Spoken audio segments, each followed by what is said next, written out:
What's up guys, welcome to Daily Dose of Reddit. This is your host, Zach, and today's subreddit is r/ProRevenge. Alright, this story's called, Don't Stick to Our Agreement, You Shouldn't Have Been Stepping Out. Okay, so I tried to post this on r/PettyRevenge, but it immediately and inexplicably got deleted. I guess it was a bit too much to be petty, so I'm posting it here instead. Here we go, strap in for a long one, kids. This is a story from long ago in a galaxy far away. And by that, I mean it happened 3 years ago at a pizza place I used to work. I was a delivery driver for 6 years at various pizza places, picking up and moving on to greener pastures whenever it suited me. Granted, that only happened a couple of times because I am unfortunately a very loyal employee. To be honest, I should have done that before this whole thing ever even happened. The store I was at was part of a nationwide franchise, and the waters had gotten choppy. All of the managers quit at once, and they just couldn't seem to get one to stick around. It got so bad that the area manager had to come in as acting general manager and brought a manager from another store with him. These two are the main characters of the story. Well, besides me, obviously. For the main purpose of the story, we'll call them Jeff and Kate, and I'll just be me. Jeff was 45 and had been with the company for a long time before I started. Worked himself up from the position of driver all the way to being the one to oversee about 20 stores. He was actually married to another area manager. I got along okay with Jeff for the most part. On the other hand, Kate and I got on like a house in fire, both being ladies of a similar age. She often confided things in me that she would soon bite her in the ass, figuratively. I considered myself a decent employee as far as pizza slingers go, came to work on time, did all of the dishes, got along with everyone, and had the best delivery times. Because of this, I usually landed all the best shifts, including opening on Saturdays. If you've never worked a tip job, you know that shift is the most coveted out there. Working through both the lunch and dinner rush before going home is well worth having to get up early. That information is relevant to the story, trust me. You see, there are always two drivers who do that shift. One who comes in early and leaves early, and I was the one who got to come in just before we flipped on the open sign and went home once dinner rush began to die down. This is also relevant. The final vital bit of info you need for context is that my brother goes a bit wild at Christmas. His favorite thing to do is book an entire movie theater for everyone he knows to see a movie of his choice. This particular year was when The Last Jedi came out, and he is a Star Wars fanatic, so that was what we were going to see. Unfortunately, it would be at 6 on a Saturday, so at least 2 hours before I would get off. At this point, Jeff and Kate had been with us for 3 months without messaging to find suitable replacements, and I made an arrangement with the other opening driver to switch shifts because his ended right when I would need to leave to make the movie. I then cleared it with Jeff, and he agreed to let me go at 5:30. I was all set, or so I thought. You see, that Saturday we started busy. Very busy. So busy that at 5:30 when I went to hand Jeff my slips, he had already dispatched me out on a double delivery. I took them, but reminded him that I needed to leave when I got back. I just hoped the trailers were long enough that I didn't miss much of the beginning of the movie. I got back from my double, and by that point it was already 6 and the theater was 20 minutes away. I had to leave. Once again, I went to hand my slips to Jeff, but he got in my face. "You leave when I say you can leave." "You're not gonna let me?" I asked, incredulous that he was reneging on our deal. "I came in early. I did my time, damn it." He looked very smug. "No." Well,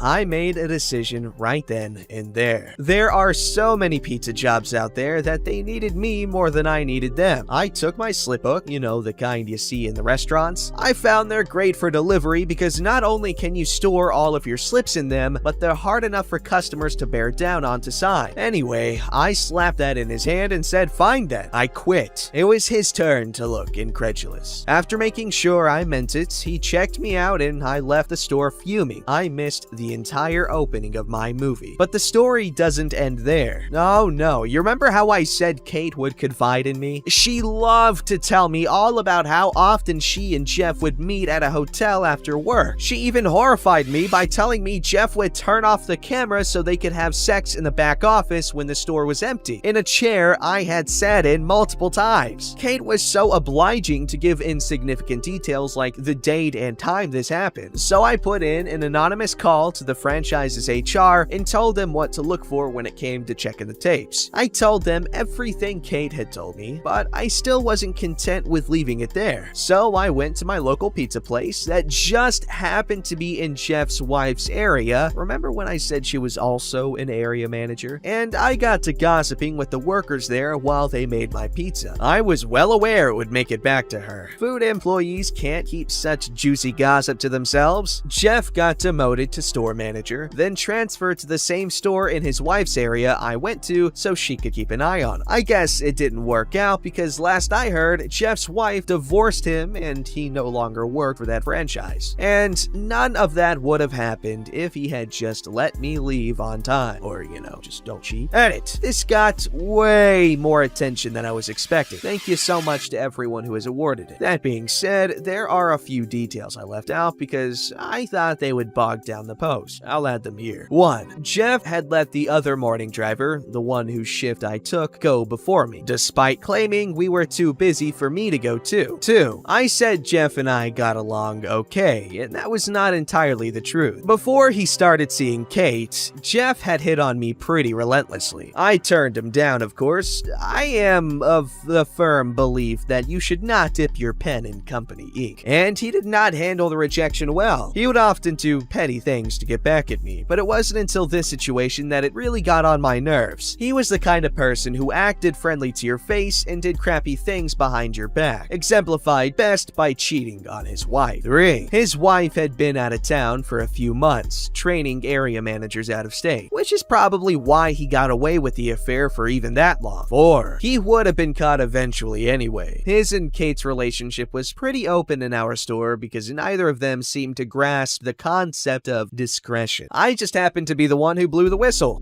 You and Kate? 5. Finally, 5. Jeff had a grudge against my brother because he had sued the same company for having to work unpaid overtime. This was his attempt at screwing us both over at once. Wow. This was pretty swift, but pro-revenge. Good job, OP. Yeah, don't let the cheaters get away with it. This story's called Make Me Look Bad on the Job? Well, we'll see about that. I worked at a clothing store in a mall for a year and a half. It was not fun, but I was thinking back to my time there recently, and I forgot this golden gem of pro-revenge. So a new girl had just been hired, as many new people did in that job, and right away, you could tell she thought she was hot crap. We're talking acting like a manager, talking how many hours she had, and worst of all, she wouldn't shut up about all the dudes she was banging and how the money she got from them was the most important part. To put it lightly, she was a cold-hearted bimbo who made everyone feel bad about their insignificant lives, as she put. Here's where things go down. In our store, the racks were milled steel bars and hooks, so really hard to break and really expensive. They could, however, be bent out of shape if enough heavy coats stay on them for long periods of time. Ms. Hot Crap here thought it would be a good idea to impress the management by putting all the coats on the same rack using the milled steel bars instead of a circular wrap that wouldn't warp. I protested, of course, as I'd been there longer, but she said, "I get paid more than you, so you do what I say." She got hired as a key holder for our gate, so she made $1 more than I did per hour. I go along with it, put the heavy winter coats up on the milled steel, and go about my life. Well, 2 weeks later, the milled steel is of course warped, and when management saw this, they flipped. Cheapo store, any cost was bad to them. Anyway, she blames it on me, and I get written up for it. Now, I refused to sign, so they gave me less hours, which also cut my pay. Because she lied, I was now making 50% less than before and had a formal written complaint against me. To say I was ticked off wouldn't even start. So I devised a plan to get back at her. You see, the drywall at the center pillars had sustained water damage for an early melt earlier that year, making them extremely soft. However, they provide some of the largest coverage of shelf space in the entire store, meaning basically a good 20% of shelf space couldn't be used. Now, the kicker is, Miss Hot Crap didn't know about this, as she came in a week after it had happened, and to the naked eye, you wouldn't think the pillar couldn't be used as there was banners on it to try and hide the yellowing. I may have suggested what a waste not being able to have product on the pillars was, and how if someone could have come up with a nice display, it would bring in a lot of customers due to how people could see it from the mall main floor. We were just off the food court. Her eyes lit up. Now, here's the thing. I was taking a small break to a nice snowy lake cabin the the next day, and the people she had working with her were the manager or the temps who were not allowed to handle marketing and logistics, i.e. putting up shelves and racks up on the wall due to their cost and the incident that got me written up. Now, I knew she wouldn't want the managers to see it because she wanted all the glory from it. She wanted to show to our 3 stores in the mall that her store was the best while the managers weren't around. So she, being with a temp and them not being able to put up shelving, put the heavy winter clothing on the milled steel racks attached to the soft drywall pillars. Within a week, the drywall on the pillars collapsed and ruined $500 worth of product. Now she tried to shift the blame on me, but I was far away for the whole week, so it could not have been me because obviously that can't happen if I'm in the forest hundreds of miles from civilization. So no dice there, and she promptly got charged with the repair, demoted to sales associate, and got written up for what they finally realized was not just this, but the one they wanted me to sign. The repair was $2,500 plus the $500 stock that got destroyed when 40 pounds of drywall came crashing down on it. But I wasn't done yet. You see, our manager in our store specifically was pretty chill, and she's still a personal friend to me. She had a group chat so we could talk off hours and keep up to date. Now, as I mentioned, she wouldn't shut up about all the men she was playing and how the only thing that mattered was the money. And boy, oh boy, did she use the group chat to say a lot of this. Sometimes one of these dudes would come around and take her for lunch. Let's just say when she was in the back for a little while finishing something up, that I let them see the text channel if they promised not to let her know I told them. So often they'd go on their lunch date, and after 1 or 2 days, she'd be down a man. Finally, this boiled over when one of them took her phone, saw how many guys she had been banging for money, and messaged all of them about how much of a lying cheat she was. After 2 months, her fountain of man money dried up, and now demoted to a sales associate, she didn't have the money to spend on all her lavish nights out or designer clothing. She eventually moved up to another store for more hours and stole money from the till, causing her to get fired. A fitting end to a backstabbing ice queen, I think. I eventually left that job after half a year later to pursue my current job. Edit: to clear things up, to those saying that charging an employee for repairs is illegal, 100%. However, she decided to instead take a pay cut until it was paid back and keep her job rather than be fired. Minimum wage here is $15 an hour, so she took the cut down to approximately $12 an hour to pay it back. Also, this company is super sketch and will do anything not to pay for their mistakes, even going so far as to leave a hole in the roof, water damage, there for 10 months before fixing it, making it so during spring nothing could be put there. Okay, well, that's definitely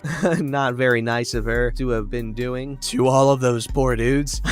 Well, seems she got what was coming to her in the end, so that's good. Alright, this story's called Dog Does Petty Revenge. So, having a busy schedule trying to get everything done while keeping the entire family happy has resulted in me and my wife not getting to the sexy part of our marriage. We both agreed that Sunday mornings early will be our special time, when daughter is still asleep and none of us had to get ready for work or whatever. We can just relax and have a good time with each other. The thing is, we have 2 dogs who also sleep on the bed or in the room, and on Sundays, they need to get out so that we can do our thing. Nothing is more creepy than your dogs watching you do the crazy monkey dance. They really don't want to go out of the room, and when I make them, they leave tail between the legs. Me and wifey had a good few Sundays, but lately we've been interrupted by my daughter waking up and coming to our room. The door is closed and we can hear her coming from her room, so there's just enough time to cover up. She always sleeps late, but for the past 3 Sundays, she's been in our room just past 6 o'clock, right in the heat of our sexy time. I could not understand what was happening until this past Sunday, when I finally asked her why she always sleeps so late, but on Sundays, she is awake early in the morning. She had this angry look on her face and said that one of our dogs always comes and wakes her up on Sunday mornings by jumping on the bed, licking her in the face, and lying all over her, wagging his tail like crazy. He was trying to wake her up. So this silly doggy of ours goes to her room as soon as we put him out to go wake her. He knows that as soon as she is awake, he can get back in the room. That freaking dog! That's incredibly adorable.